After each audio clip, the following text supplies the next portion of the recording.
My thoughts are not your thoughts, neither are your ways my ways, declares the Lord. When I joined the tennis team in college, I had to get used to my Aussie teammates' manner of speaking.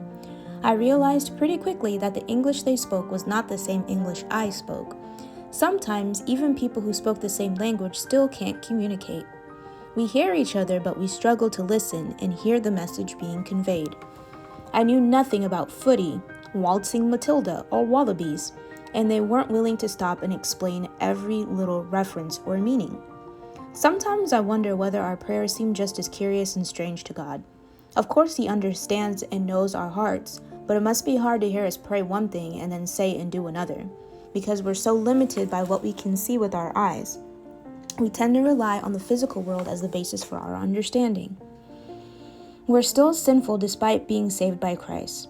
As a result, our prayer language may seem very limited. Nonetheless, God hears us and knows what we are not even able to put into words. With His Spirit dwelling in us, we can communicate fully with our Father despite our sinful mistakes or those times when we can't understand what God's doing.